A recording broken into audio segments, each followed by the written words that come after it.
Burgess and Bolton's weekly wrap-up.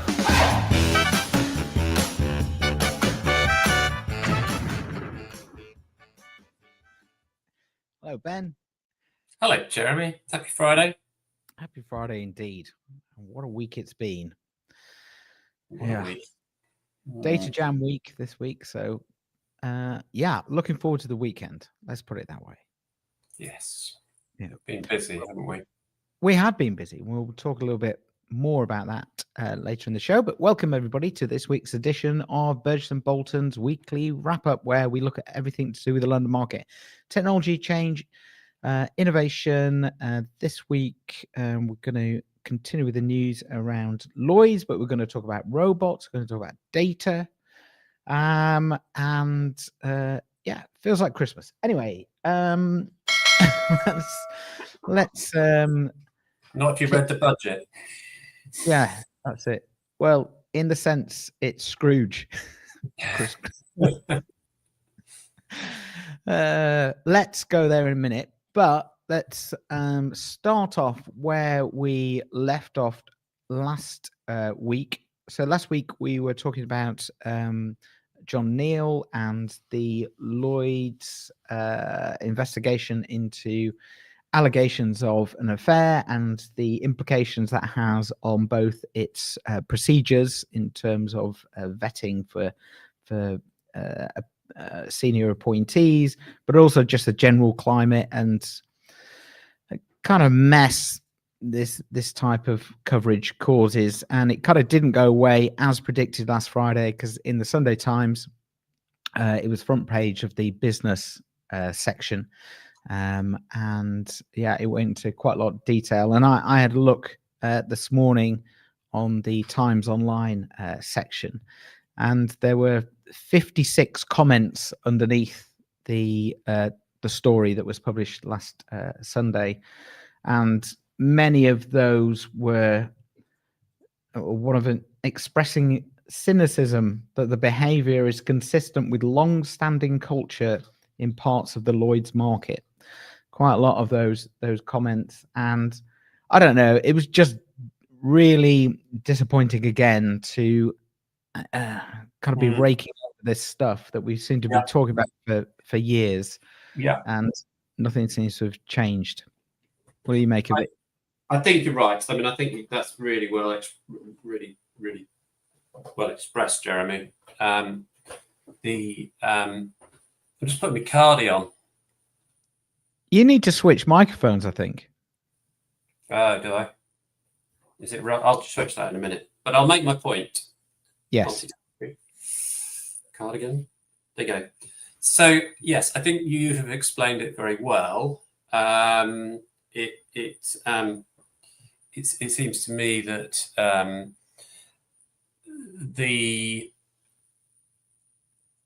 one, it's not going to go away. There is a whole report to come and everything else, and it has sparked a lot of the kind of the past, in a sense, which is really poor because it takes you back, having moved forward. And I know people have said that lots has moved forward, and I think we both agree with that, working with clients and businesses in the market. I think that there has been and I'll talk about this a bit more in a minute, but there's been this isn't just about John Neal and whatever happened there. I think there is a question mark now over what has been happening at Lloyd's overall in general around the whole communications of what has happened through this culture program. And that has to be, transparent and clear going forward. There has to be a real commitment because remember, John Neal led this out, and you cannot avoid the sense of hypocrisy that potentially is here over this, and that things were said, and now you look back at them and think, well, did he believe any of those things at all? And that gives you a real sort of sense of unease when that's the case, and you can't, and that can be,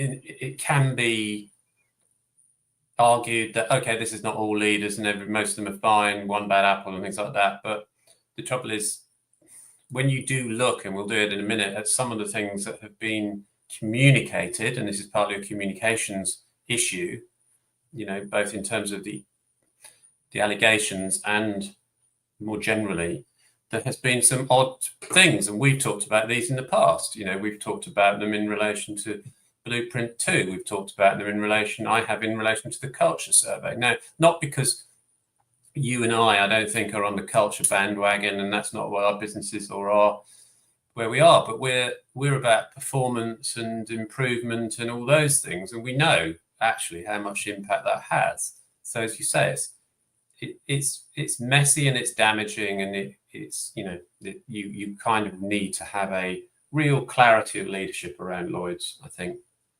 Yeah, I think I agree with all that, and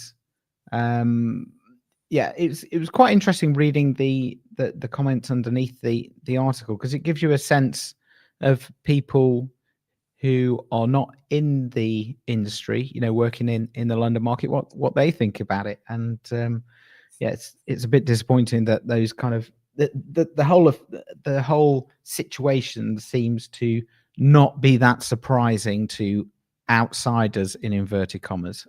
Which is the damaging elements of it. And I would say, I think that when you do you can always do a lot of tick box things and ask questions and all that. I know that all too well, but you've got to do your evidence, your data, the things you're using to measure progress have got to be, you've got to believe that they are getting to the heart of what people believe and feel. And I'm not sure that is the case. I think when you go to those sort of comments underneath, they're thoughtful and people have spent time writing them, and they could actually be from people in the market as well as outside. But you're right, they feel authentic, don't they? And they represent a wide review. They do, and like quite a few of them make jokes about the job title Corporate Affairs Director, and this you can write it down.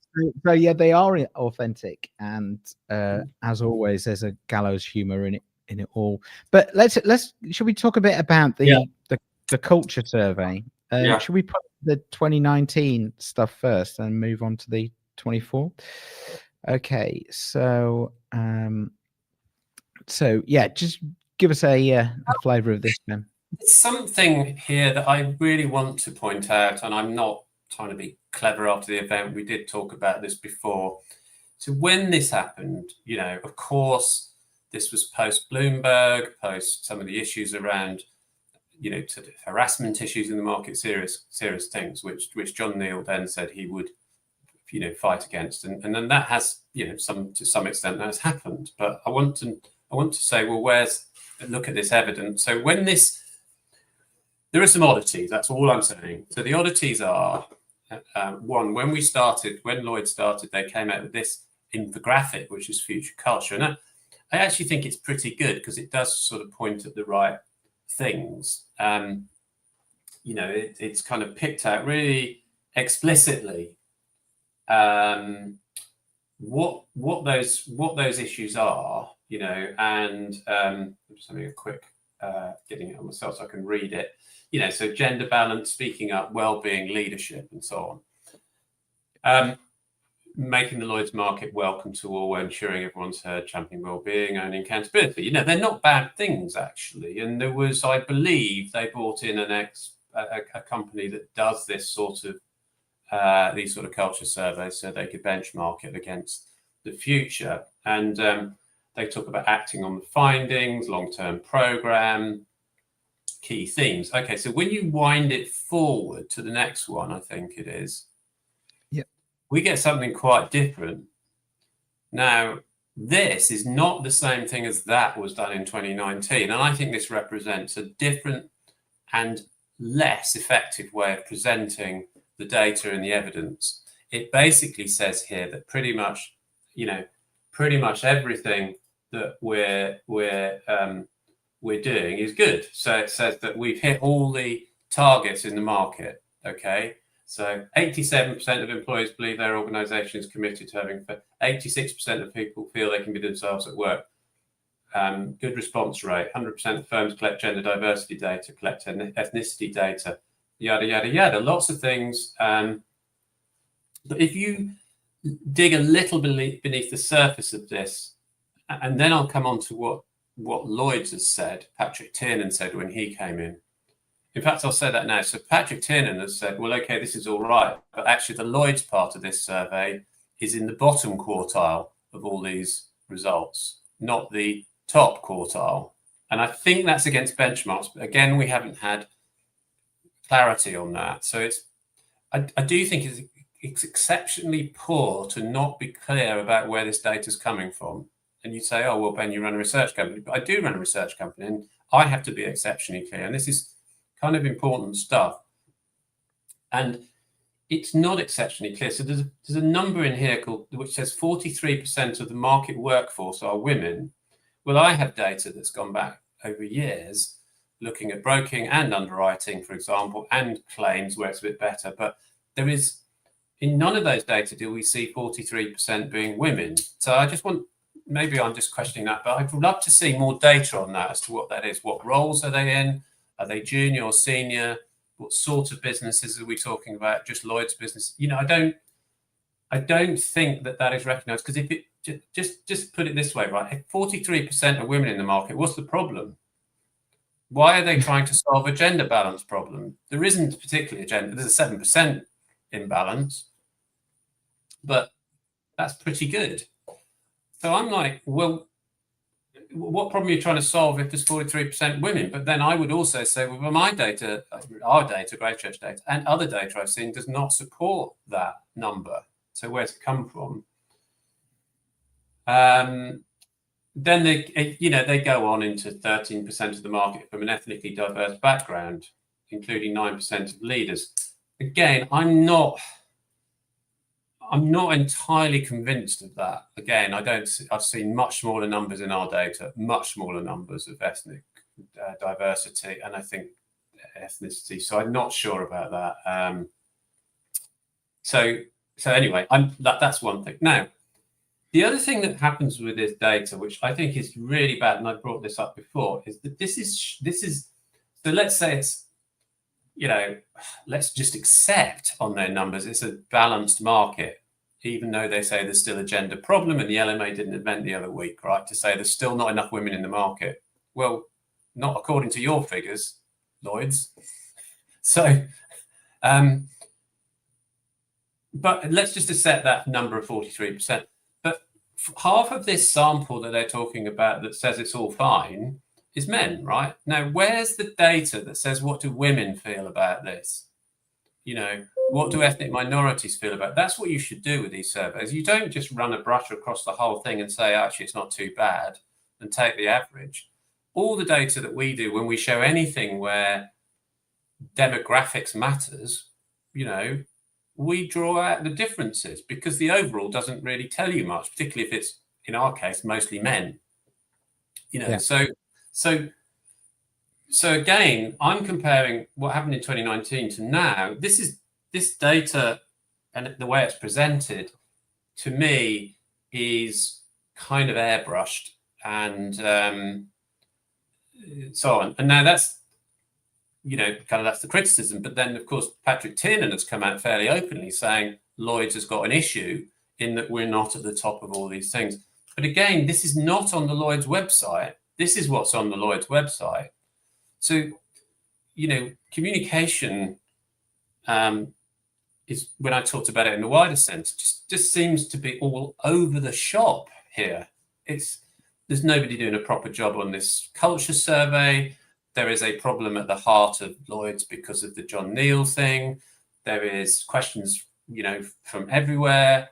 And then there's Tiernan saying, and we're pretty bad, before the John Neal thing, we were at the bottom of all these tables. So there's literally no clarity at all on any of this. And I'm not sure what anybody's going to make of it. And when they say, where's all the evidence? Because it's contradicting. And, one thing's contradicting another. There are things you want to know about. We don't know them. There's no methodology in this this download of the report, I said, you know, all proper research has to have a methodology. How we did it, who did it, what was the question set, all those sorts of things. It's just basics, but it's not done. It's hidden. They used to show it, and now they don't. Yeah. So I feel there's as I say, there's been a bit of an airbrushing job over this, but it does look to me like there is no consistency over how this should be communicated, which again leads me to believe that there is disagreement inside Lloyd's as to how to show this data. Interesting. Do you think that the kind of the situations and the events that we've seen recently and over or long term will start to have an impact on Lloyd's businesses, or do you think that because everyone's kind of still making money and it's all kind of working, you know, it's a bit like the stuff that I talk around technology and change and the operations thing. It's kind of all working and it's okay, but you're not seeing kind of the kind of longer term view. Do you think these events are going to change, or do you think actually things will? What I think is that I think the problem is that Lloyd's is out of step with the rest of the market. And that's the problem.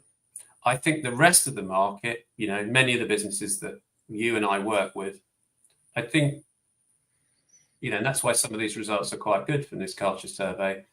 They are organizations which I can walk into and feel, yes, it's fine. And I know lots and lots of people in those organizations. Very, very few of them are, yes, particularly some women have some complaints, of course, but it's much, much better than it used to be. There's a way to go, but those organizations are definitely progressing now, and that's a good thing. So you're right. I think the bulk of the market, I think fundamentally the market is, you know, the businesses, whether they're companies market or Lloyd's, doesn't really matter. The jargon doesn't really matter. They're insurers working in a global market competing, and they've realized actually we need to get the talent and the staff, and we need to just change anyway. And I think they've left Lloyd's in the dust. And Lloyd's has been playing some other game or doing something else to try and show what's going on. And I'm not sure, maybe people pay lip service or they get involved with it, but their problem now is that they're seem to be even further behind. The damaging thing is that the Lloyd's market is synonymous with the whole of the London market, you know, and specialty insurance, and that's why its brand is linked into that. I'm not sure that again, I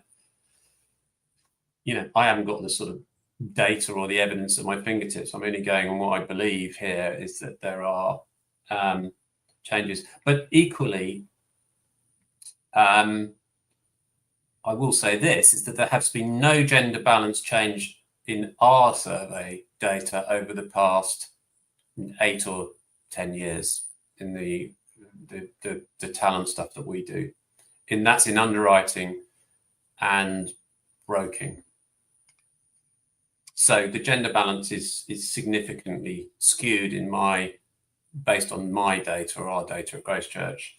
Clearly, Lloyd's has some other data that they collect, which is different, which I just simply cannot understand. Yeah. But if you said 43% of the workforce are women, going back to that point, again, if you broke it down and say, well, what's the percentage of underwriters that are women? What are the percent? I would love to see those data. They must have it, but they don't seem to want to publish that. No. Right. Well, another week. I mean, to your point, Jeremy, just to finish it off, so that you could have just let all this go if the John Neal thing hadn't happened, and so it could be argued this is a good thing for the market. You know, it's drawn attention to things that needed to be drawn attention to. But you know, that's a very rose-tinted spectacle view of it all. Yeah.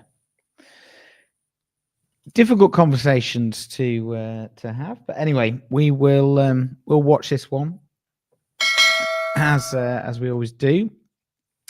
Right, let's move on to other news. Let's talk about robots. I'm not on my Roadcaster, Ben, because I left it at the event, so it's now in Ludlow. Oh, So right. I would usually put on my robot voice and introduce robot news, but I can't do that. So I'll have to robot news. That's the best I can do. It's not very good. I'm just going to go onto my microphone. So can you just tell me you hear me? Sorry, this shouldn't be a test. Can you hear me? Yes, that's much better. Okay, there we go. Excellent. Seamless, mate. Absolute seamless. Production values top notch today. I don't sound like I'm in a tin can. No. Yeah, you do sound a lot better. Let's talk about robots, humanoids, the future, Ben. As I've been telling you, we always love. We like a robot story because we're old enough to remember Tomorrow's World, and they're always talking about robots. And as I've always said, people will talk about robots forever, but they never actually happen. And I'm still of that opinion. Spoiler alert. This is an interesting article in The Economist about humanoid robots, which obviously has come to the fore because Elon Musk has said that he will be producing over 1 million robots by 2030, selling them.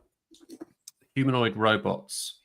The one that you can see here is I can't remember the name of him. It's Bernd Borich's robot, or Bent Borich's robot. He's a Swedish. Oh, he might be. Oh, hang on. He might be Norwegian. Nordic knitwear. Just he's in Nordic. The robot is dressed in Nordic knitwear. Really? And I don't. I presume Bernd Bornik is Norwegian. Yes, I'm going to say that. Let's go with Norwegian. Yeah. And so he's in Nordic knitwear, and so this robot is one that Mr. Bornick's firm hopes to have 10,000 of its robots by end of 2026. So they're selling these robots, but they're not that good. So they want it. They said, can it go and get you a can of Coke from the fridge? No, not really. It gets lost and distracted on the way to doing it. Which I would have thought was a fairly basic thing that a robot could do. The leader in the market. So the article goes and covers all sorts of things. So the market leader is China's Unitree, which is not surprising given that they're an innovative economy. Delivered around 1,500 robots 2024. Their most advanced model is $90,000. This burnt one is $24,000. Not as expensive as I thought, I mean, but if you can't get a can of Coke, that's a lot of money to spend on it. Yeah. Anyway, so it can do a few chores, the burnt Bornick one, and then the China's Unitree model again is good, but they still describe it as a research unit, so not almost like a beta type thing. They're using the robots and they're training them in real environments, because if you train these so the difference is that humans learn with your whole body. Your sense of touch, the kind of weird spatial awareness we have, how we can throw a stone or a pebble a certain distance, or a cricket ball or whatever. All of that stuff is rather weird, not fully understood really. It's how the brain interacts with the body. So like riding a bike. Yeah, exactly, a good one. All of the stuff that we do as humans, the amazing thing is that there is that sort of embodiment, that embodied intelligence, and that's what they're talking about, that these robots need. They need this embodied intelligence, otherwise they just kind of don't work out the environment, and then they're a bit useless. So there is a company that does that analyzes this market and says that they think that in the longer term, the market could be worth $2 trillion for these robots, so very large. But at the moment, there's safety concerns and regulation and things like that. And that, for example, if a robot did physical harm, that would cause a big problem. And, these are big, heavy robots that they're developing here because they would need to lift and things. So, but by the way, the point of the robots is to, as Tesla has said, is to eliminate almost all physical labor. So if you imagine the benefit of one of these robots in your house might be 60,000 or whatever, but it will literally go and do the ironing, the washing up, all the boring stuff that, empty the bins, crush the cardboard for the recycling. The important stuff.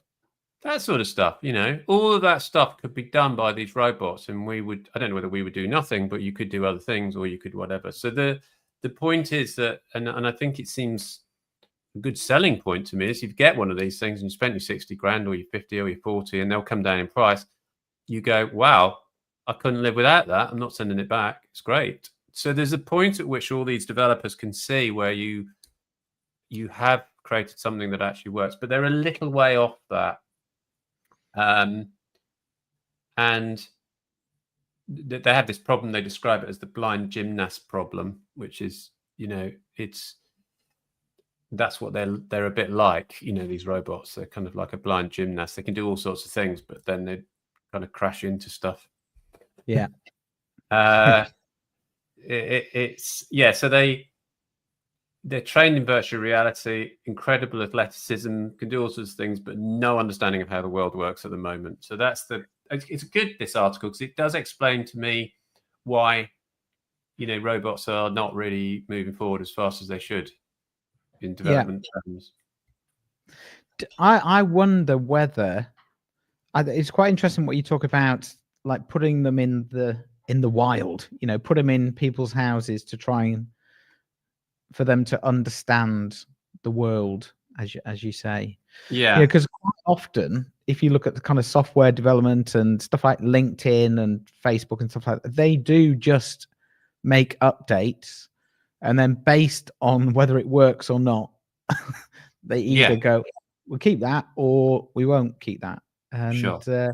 I wonder whether that kind of learning process will accelerate now, because they're in that environment. They've taken them out of the lab and they put them in the real world. Well, that's right, and that's what they are doing. But there are risks, of course, in doing that. Because you've kind of got to put them into this. I imagine if you buy one of these things, there are all sorts of things you sign off on, liabilities and everything else. And wonder what happens to your home and contents insurance if you've got one of these things running around and it suddenly starts karate chopping your Ming vase. There'd be a bit of a problem with the insurer there, wouldn't it? Well, there's unfortunately C3PO didn't behave on Sunday morning. Opens up a whole new world. But there's all of that. Yeah.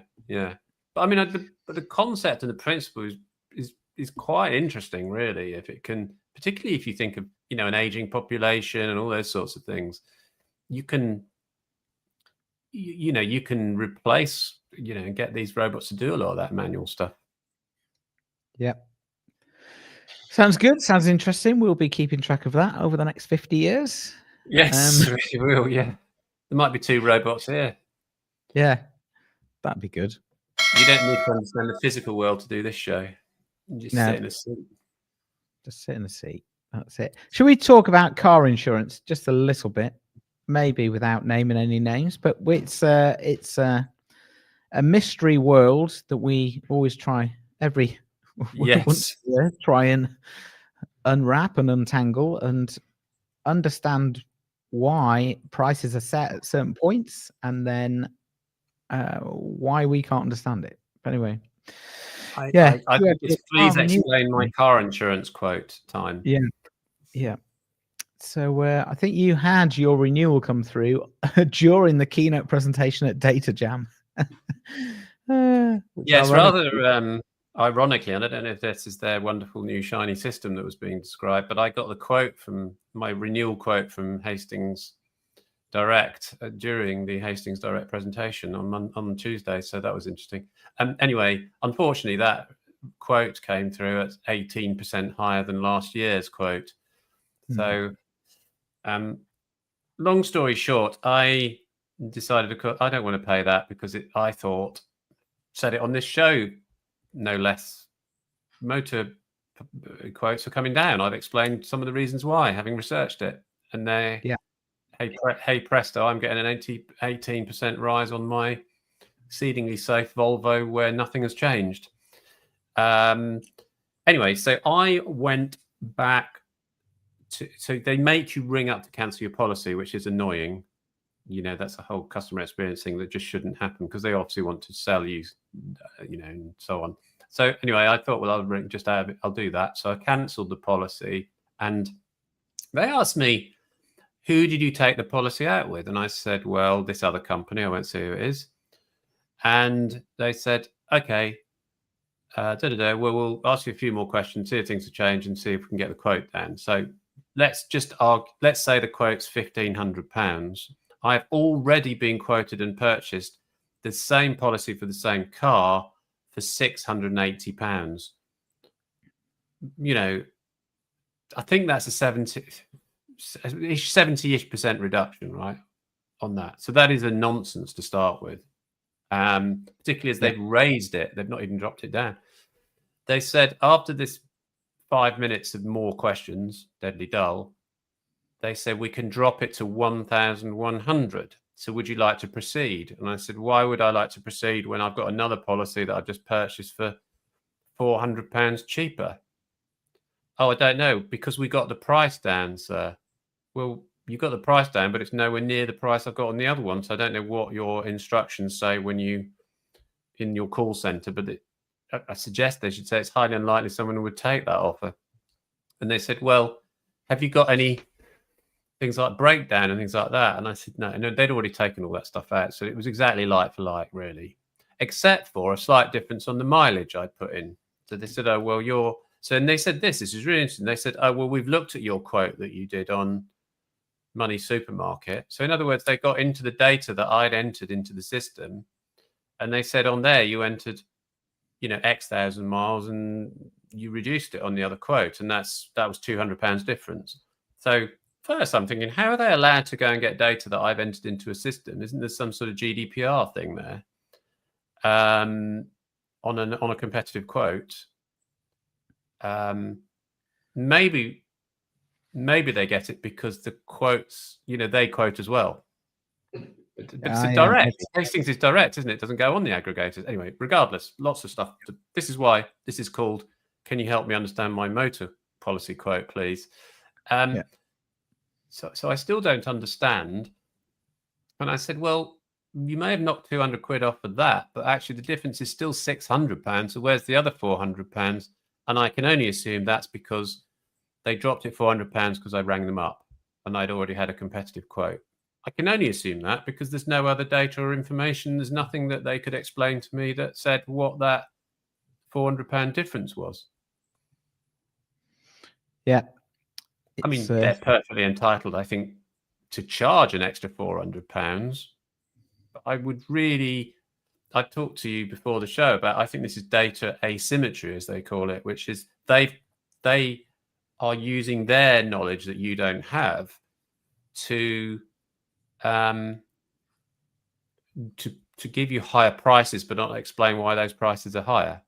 So it's a lack of transparency for me.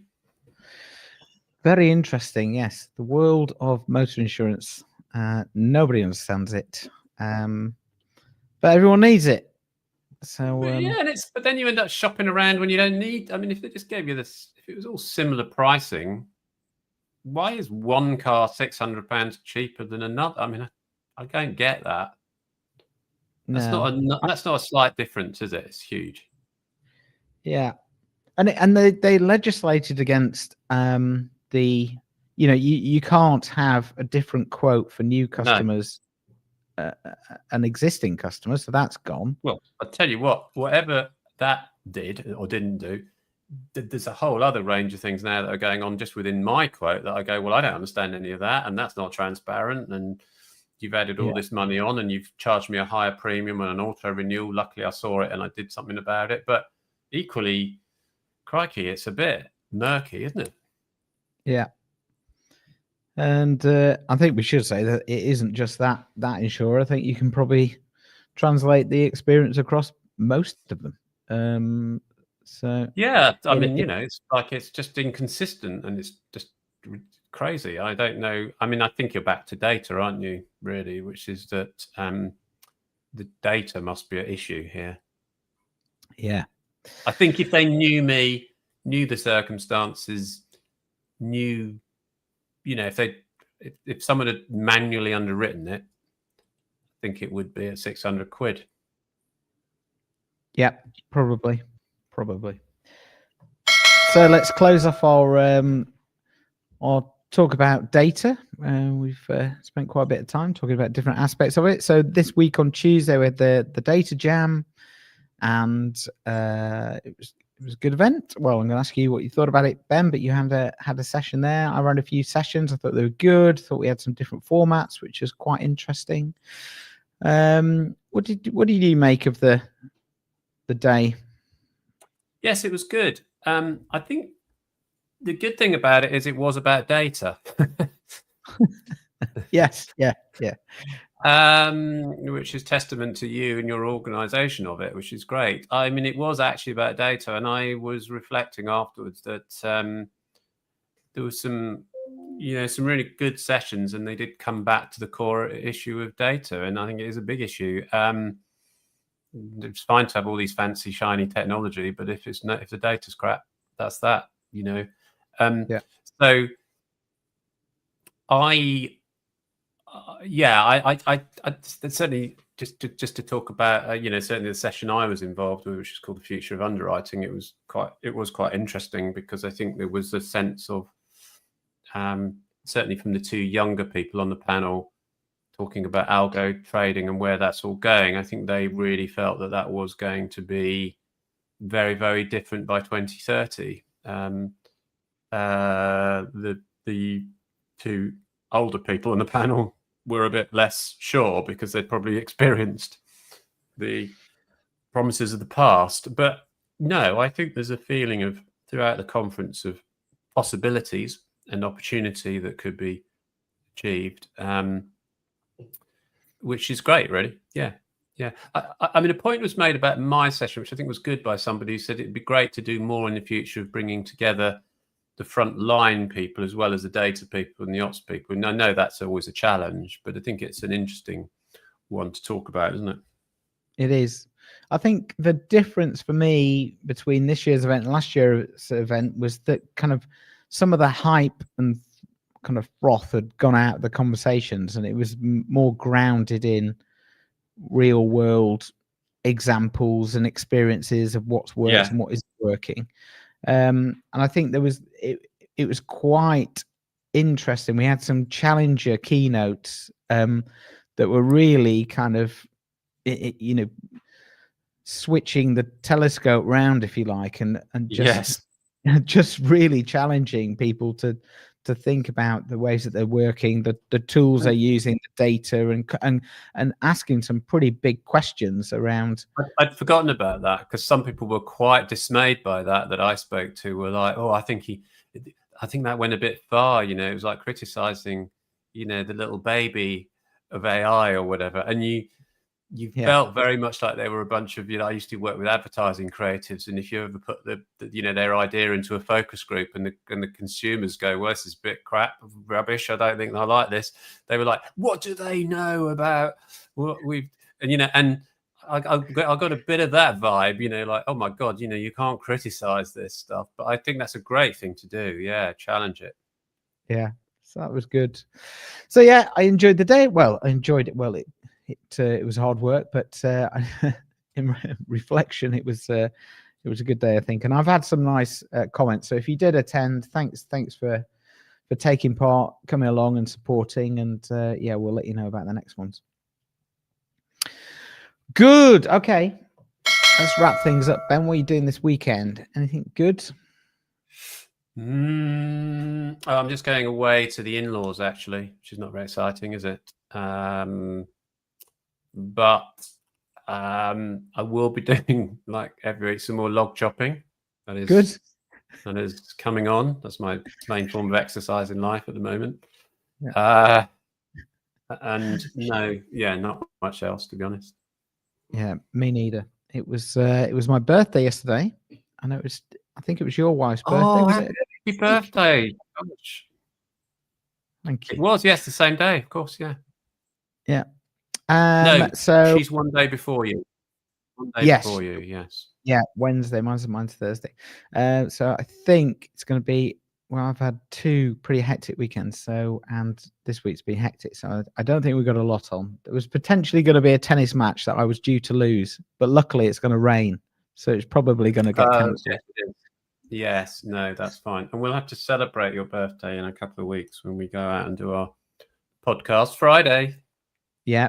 So we're going to be recording some podcasts with a series of guests ahead of Christmas, so that in the new year we'll be able to ask them about their thoughts around 26 into 27, what they're working on at the moment, and their hopes and aspirations for the new year as we go into that. So yeah, we're going to be recording that in a couple of weeks' time. So we'll keep you posted about who's going to be the guests on there, and when we're going to release those special interviews. So that's something to look forward to as well.